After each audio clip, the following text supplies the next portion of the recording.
Saudari-saudara yang terkasih dalam Tuhan, kita masih diajak untuk melanjutkan permenungan kita, yakni merasakan dampak efek dari kehadiran Yesus. Maka kita diundang untuk menjadi pribadi-pribadi yang mampu menangkap keilahian Yesus, Sang Sabda yang menjelma menjadi manusia, Sang Emmanuel, Allah beserta kita. Maka mari kita siapkan diri kita buka hati kita untuk menyambut sabda Tuhan pada sore hari ini. Marilah kita berdoa. Allah Bapa sumber cinta kasih, kami bergembira dan bersukaria karena Engkau sudi mengunjungi umat-Mu dalam diri Yesus Kristus Sang Mesias. Kami mohon agar dapat setia pada sabdanya dan menghayati cinta kasih-Nya, sebab Dialah Tuhan pengantara kami yang bersama dengan Dikau dalam persatuan Roh Kudus, hidup dan berkuasa Allah sepanjang segala masa. Amin. Saudari-saudara yang terkasih dalam Tuhan, beberapa tahun lalu di salah satu acara televisi ada satu acara tayangan dengan judul Cermin. Dalam acara itu yang setiap kali tampil itu Cak Nun. Dalam satu tayangan yang saya ingat, Cak Nun membedakan tipe manusia menjadi tiga, yakni manusia wajib, manusia sunnah, dan manusia haram. Manusia wajib adalah manusia yang wajib ada. Kalau dia tidak ada, maka dunia ini amat sangat merindukannya.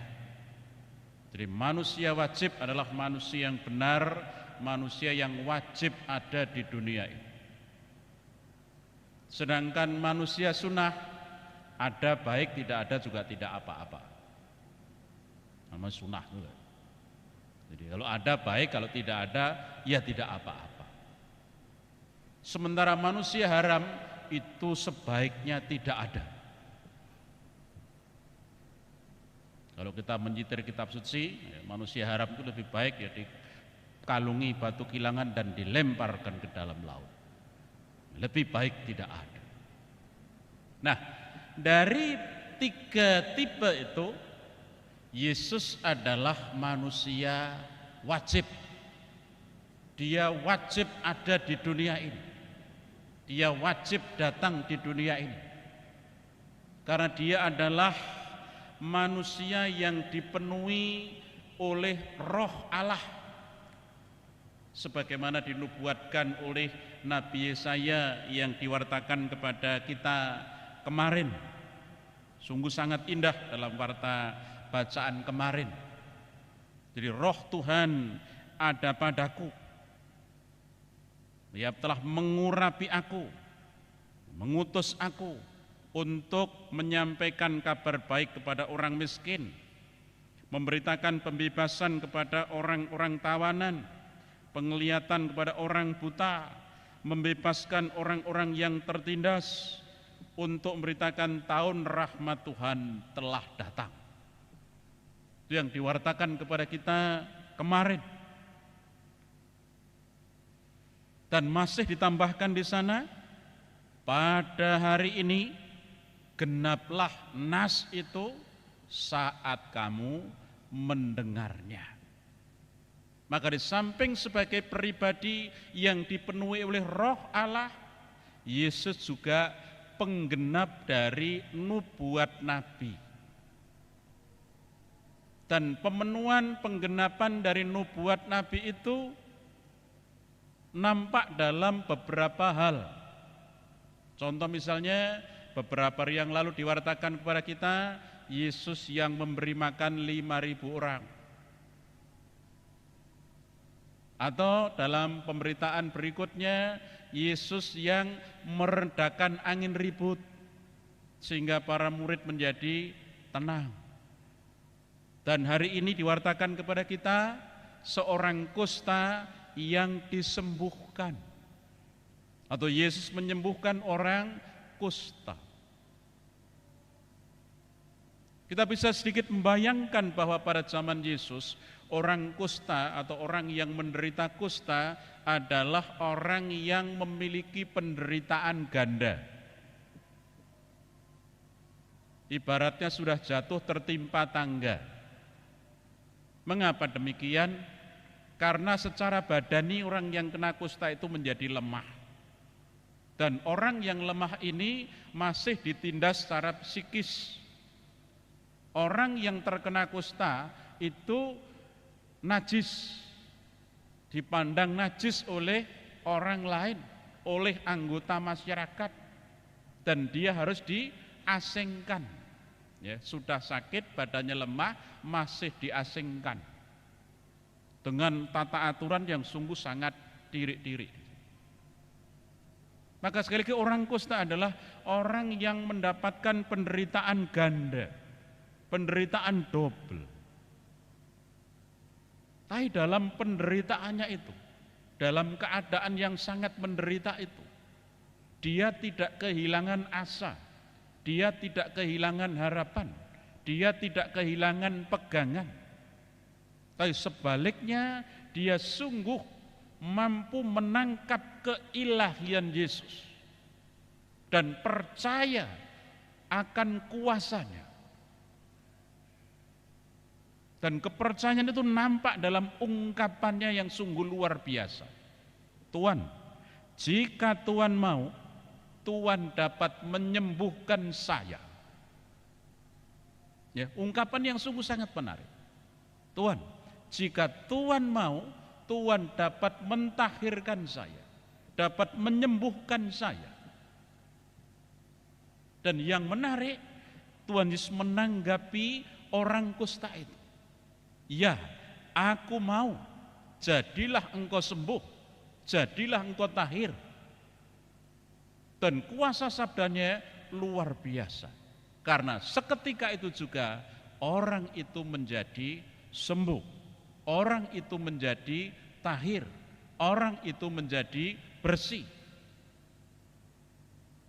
Jadi iman yang membuahkan dampak yang sungguh luar biasa. Sekali lagi orang kusta itu mampu melihat keilahian Yesus, percaya akan kuasanya. Dan imannya sekali lagi membawa dampak yang positif, membawa dampak yang luar biasa terhadap dirinya, yakni mendapatkan kesembuhan.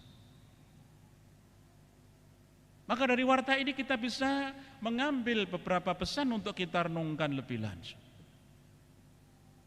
Kembali dalam Natal ini kita diajak untuk berfokus merenungkan Yesus yang adalah Sang Emmanuel, Allah yang menyertai kita.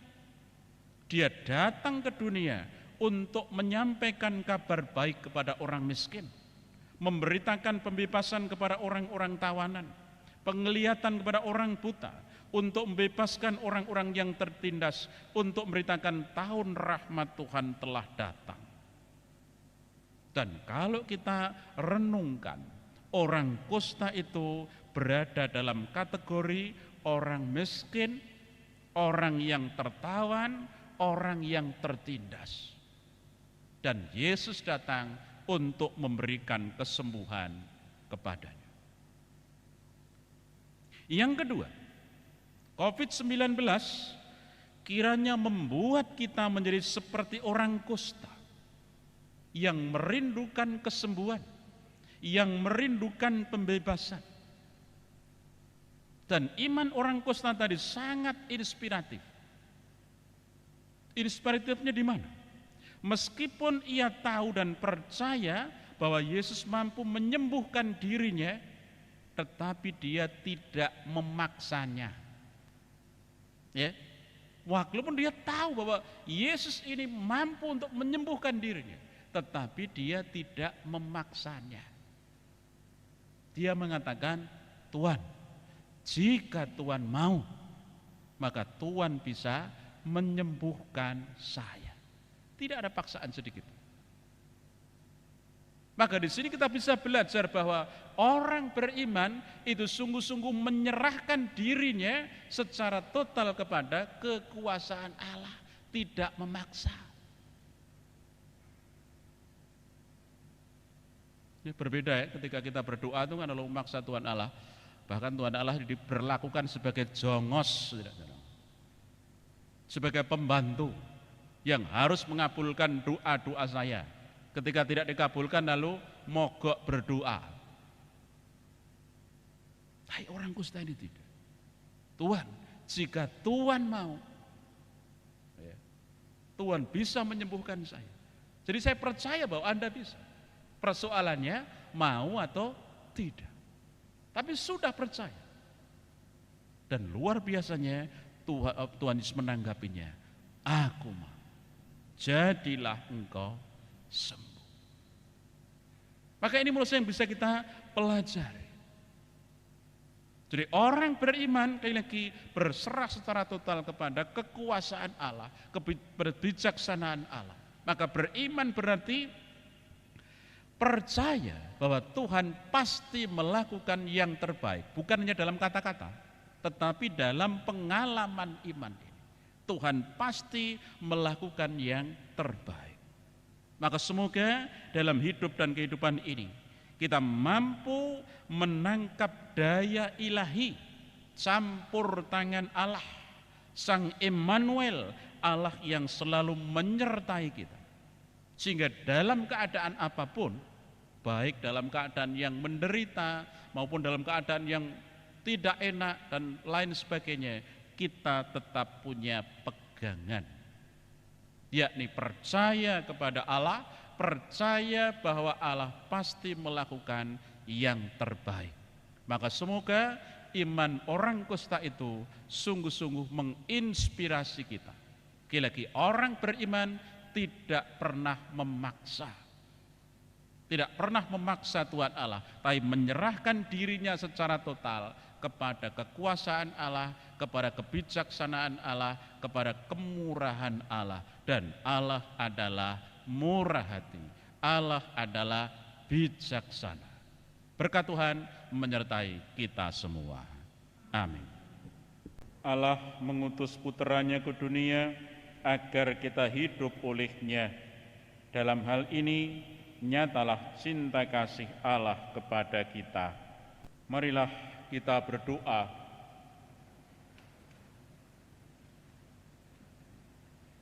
Allah Bapa sumber segala harapan, kami bersyukur atas Ekaristi yang kami rayakan ini. Surahkanlah roh Yesus Kristus Putramu kepada kami, agar damai-Mu menaungi bumi dan menjadi sumber kebahagiaan kekal bagi semua orang, sebab Dialah Tuhan dan pengantara kami. Amin.